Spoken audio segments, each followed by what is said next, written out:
ሰላም ተወዳጆች እንደምን ሰነበታችሁ እንደምን ቆያችሁ? ሰላም ክርስቶስ ከኔም ከእናንተ ጋር ይሁን። ተወዳጆች ይሄ ቃል ለሁላችሁ ነው። ለሁሉም ሰው ሼር ኮፒ አድርጉለት። ለጓደኛው በደንብ ሼር አድርጉ፣ ሪፖስት አድርጉ። ብዙ ሰው ጥያቄ ጠይቀኛል። እንዴት አድርጌ ነው ጸሎት የሚሰምርልኝ? እኔ ሁሌ ጸልያለሁ በጣም ጸሎት አይሰማም የሚሉ ሰዎች አሉ። ለምን እንደሆነ እነግራችኋለሁ። አንደኛ ነገር ክርስቲያኖች ይሄ ለሁሉም ይሆናል፣ ለትልቅም ለትንሽም፣ ለታዳጊም ለትልቅ ሰው ይሆናል ማለት ነው። ሰው እንዳያዝንባችሁ በህይወታችሁ ወንድም ይሁን ሴትም ይሁን እናንተ ላይ ያ ሰው ካለቀሰ ህይወታችሁ አይሰምርም። ስፔሻሊ ወጣቶች፣ በዚህ እድሜ ያላችሁ ወጣቶች ለዚች ለምታልፍ ጊዜ ብለህ ህይወትን ለዲያብሎስ እንዳትሰዋ። ከማን እንጀምር? ከሴት እንጀምር። ሴት አንድ አገር ቤት አንድ አባባል አለ በጣም የሚገርመኝ ማለት ነው። አንቺ እኮ ቆንጆ ነሽ፣ ይሄ መልክ ሳትጠቀሚበት በቃ እንደው ሊያልቅ እኮ ነው ብለው አሽሙር የሚናገሩ እናቶች አሉ። ይሄ መርዝ ማለት ነው።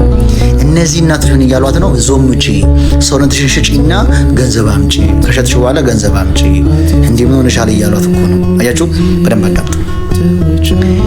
አንድ ወንድ አንቺ ጋር አፍቅሮ አክብሮሽ ያለውን ነገር ላንቺ ሰጥቶ ልቡን ሰጥቶሽ ገንዘቡን ሰጥቶ ቤተሰቡን ትቶ ሁሉን ነገር ግፍ አድርጎ መጥቶ አንቺ ጋር ያመጣ ስላፈቀረሽ ነው። አንቺ ግን ከሱ አንድ ነገር አገኛለሁ ብለሽ ገንዘቡን አይተሽ ሊሆን ይችላል፣ ወይም ደግሞ ጊዜያዊ ማሰለፊያ ሊሆን ይችላል፣ አንደኛ ወንድ ለማስቀናት ሊሆን ይችላል። ያንን ልጅ ያሹ ማለት ነው። ስታዩ መልኩ ላያምር ይችላል ምናምን፣ ግን ጊዜ ማሳለፊያ የሆነ ሳለ ጥለሽ ትሄጃለሽ። ገንዘብ ካገኘሽ የሆነ የምትፈልጊውን ካገኘሽ በኋላ ማለት ነው። ያ ሰው ካለቀሰብሽ ማለት ነው። ይሄው ሰማይና ምድር የፈጠረ አምላክ ምስክሬ ነው። እግዚአብሔር ዓለምን በሶስት ነገር ነው የፈጠረው። አንደኛ በአርምሞ፣ ሁለተኛ በቃል፣ ሶስተኛ በተግባር ነው የፈጠረው ማለት ነው። ስለዚህ ይሄው በዚህ ምን እልሻለሁ ማለት ነው። ህይወትሽ በሙሉ ሲኦል ነው የሚሆነው። ወንድ ካለቀሰብሽ ፍቅሩ ረግጠሽ ሌላ ብትሄጂ ነገ እኮ ታገቢያለሽ፣ መሰለ ወንድ ታገቢያለሽ፣ ልጅ ትወልጃለሽ። አልጋ ግን ላይ እንቅልፍ አይኖርሽም። ትዳር ይኖርሻል፣ ትክክለኛ ባል ግን አታገቢም። ልጅ ይኖርሻል፣ ጠማማ ልጅ ትወልጃለሽ ማለት ነው።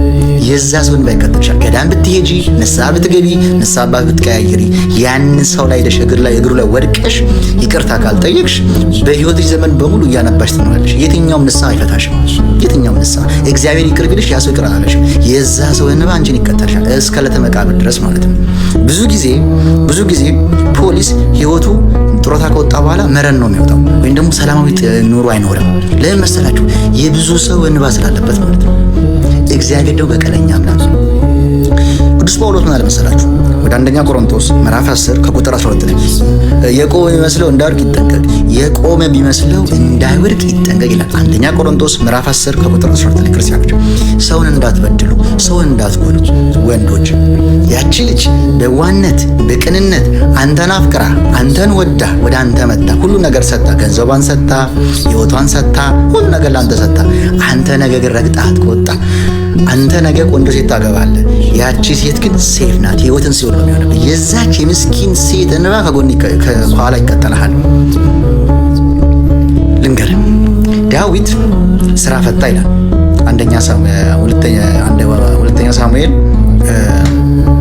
ምዕራፍ 12 ላይ ማለት ነው። አንደኛ ሳሙኤል ምዕራፍ 12 ከቁጥር 1 ላይ ዳዊት ስራ ፈታ ጎርደድ አለ ይላል ታሪኩ ሲጀምር ማለት ነው። ከዛ ማንን አየ? የኦሪዮ ሚስት አየ ይላል።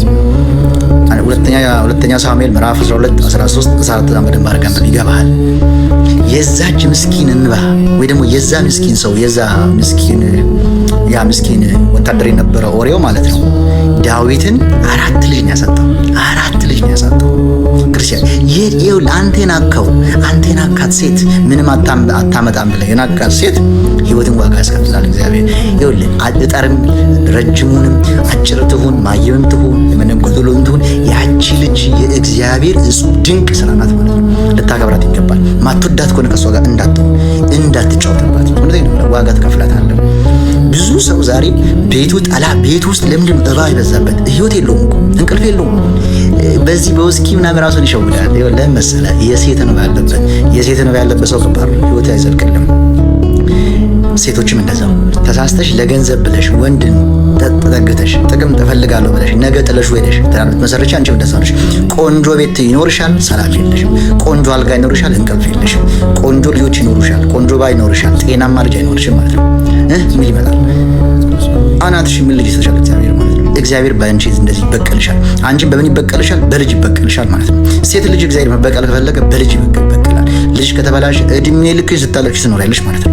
ወንድም እንደዛው አንተ ሊበቀል ከፈለገ እግዚአብሔር በሚስት ይበቀልሃል። እሷ ላይ ጥለህና እድሜ ልክ ጨጓራ ያረረ እንድትል ያደርጋል ማለት ነው። ድሃ ልጅ እንዳታስለቅስ፣ ድሃ ሴት እንዳታስለቅስ፣ ድሃ ወንድ እንዳታስለቅሽ ተጠንቀቁ፣ የሰው እንባ እንዳይኖርባችሁ። ሶስተኛ ሰራተኛ ቀጥራችሁ የምታሰሩ ሰዎች፣ ያቺ ልጅ ገንዘብ ስለሌላት ነው እንጂ እውቀት አታ ለማንተ ጋር የምትሰራው አንቺ ጋር የምትሰራው ወይ እናት አባቷን ልትረዳ ሊሆን ይችላል፣ ወይ ታማ ሊሆን ይችላል፣ ወይ ደግሞ ገንዘብ ፈልጋ ሊሆን ይችላል። ብዙ ነገር ወይ ልጅ ሊኖራት ይችላል። አንተ ጋር የመጣችው ገንዘብ ፍለጋ ነው። አንተ ግን እንደ ባሪያ ረግጫት አኖራታለሁ ብለህ እሷን እንደፈለክ እያሽከረከርካ ምንም እያሽከረከርሻት ያቺ ልጅ የምትጫወጅባት ከሆነ እመኚኝ፣ አንቺ የናቅሻት ልጅ ማለት ነው የእግዚአብሔር እጹብ ድንቅ ልጅ ናት። የእግዚአብሔር እጹብ ድንቅ በእግዚአብሔር የተሰራች እጅግ ድንቅ ናት።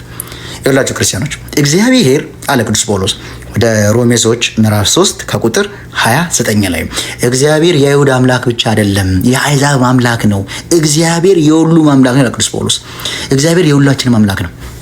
ስለዚህ ተሳስተሽ ያቺ ልጅ ንቀሽ ደሞዝ ከልክለሽ ስራ በደንብ እያሰራሽ ምግብ ከልክለሽ ቅባት ሳትገዢላት የምታሰቃየት ከሆነ እመኝ በምድር ላይ ማለት ነው በምድር ላይ ያንቺ መጨረሻ እንደዛ ነው የሚሆነው። ሰማይ ቤትም እንደዛ ነው። እግዚአብሔር በልጆቹ አይደራደርም። በዙሪያችሁ ያለው የዋሰው እንዳያለቅስባችሁ ክርስቲያኖች፣ ወንድም ይሁን ሴትም የዋሰው ካዘነባችሁ፣ ገንዘቡን በልታችሁ፣ ጉልበቱን በልታችሁ፣ እድሜውን በልታችሁ፣ ወንድም ይሁን ሴትም ካስለቀሳችሁት ህይወታችሁ አያምርም። ገንዘብ ይኖራችኋል፣ ጤና የላችሁ። ሀብት አላችሁ፣ ገንዘባችሁ የሚበላው ሐኪም ቤት ነው። ገንዘብ የሚበላው ምንድነው? ዳንኪራ ቤት ነው። የናንተን ገንዘብ የሚበላው ማለት ነው። ብዙ ሴቶች በዚህ ይጠቋሉ። ወንድን አታለው ቤት ሰርቶ ዛሬ አይኖሩበትም። ስቃያቸው ነው የሚበሉት። እግዚአብሔር በቀለኛ አምላክ እንዳትሳሳች። ቅዱስ ጳውሎስ ምንድነው ያለው? ገላትያ 6:7 ላይ አትሳቱ፣ እግዚአብሔር ላይ አይዘበትበትም። በስራ የዘራው በስጋ የሚዘራው በየስጋ ነገር ያጭዳል። ስለዚህ አንቺ በስጋ የዘራሽውን በስጋ ታጭጃለሽ። በቁም ነው የምታጭ። ዛሬ ብዙ ሰው ቤት ቆንጆ ቤት አለው፣ ከዛስ ባለስ ህይወት የለውም። እግዚአብሔር ሰው መበቀል ከፈለገ አንዱ ከአንዱ ጋር ነው ማለት።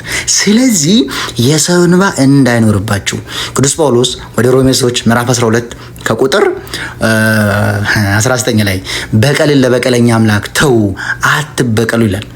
አንዳችሁ የዋን ሰው ካስለቀሳችሁ የሰማይ አምላክ ምስክሬ ነው። እግዚአብሔር እቺን ዓለም የፈጠራት ሁሉን ነገር ማለት ነው ፍጥረት የፈጠረው በአርምሞ እና በቃል እና በተግባር። ስለዚህ በእግዚአብሔር ቃል እምልላችኋለሁ የሰው እንባ ካለባችሁ ብትቆርቡ ምንም ትርጉም የለውም፣ ብትሰግዱ ትርጉም የለውም።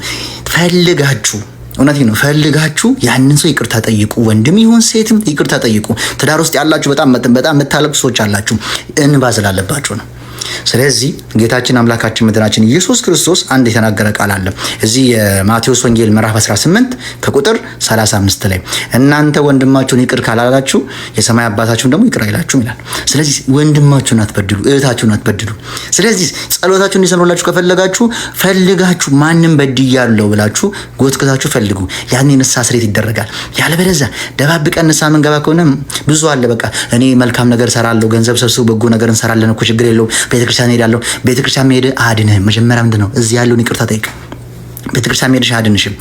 ብትመላለሽ ለእግዚአብሔር ምንም አይደለም። እግዚአብሔር ይፈልገው ያንቺን ልብ ነው እንጂ እዛ 100 ጊዜ ብትመላለሽ ትርጉም የለውም። ነፍስሽ አልዳነማ፣ ስጋሽን ነው ይዘሽ የምትሄጂው። እግዚአብሔር ይፈልገው ደግሞ ነፍስሽን ነው። ስለዚህ ሰውነታችሁን ሳታጸዱ እግዚአብሔር ሆይ ማረኝ ብትሉ እግዚአብሔር ያምራችሁ። ተቀደሱ። በቅድስና ስኖሩ ራሱ እግዚአብሔር ሰላም ይሰጣችኋል። እናንተ ለሰው ተርፋላችሁ። ስለዚህ ይሄንን ቪዲዮ ለብዙ ሼር ኮፒ አድርጉለት። የሰው እንባ እንዳይኖርባችሁ። ይቺ እንባ ደም ናት፣ ሰው መከራ ታበላለች። በደንብ ጥንቃቄ አድርጉ ክርስቲያኖች። ዳዊትን ከዙፋኑ አወርዳለች፣ ዳዊትን ከዙፋኑ አወርደዋለች። ጥንቃቄ አድርጉ። በርቱ፣ ጠንክሩ። እላለሁ። እወዳችኋለሁ። ይህ ቪዲዮ ከተመቻችሁ ኮፒ አድርጉ፣ ሼር አድርጉ። በክርስቶስ ፍቅር ሁላችሁ እወዳችኋለሁ። አመሰግናለሁ።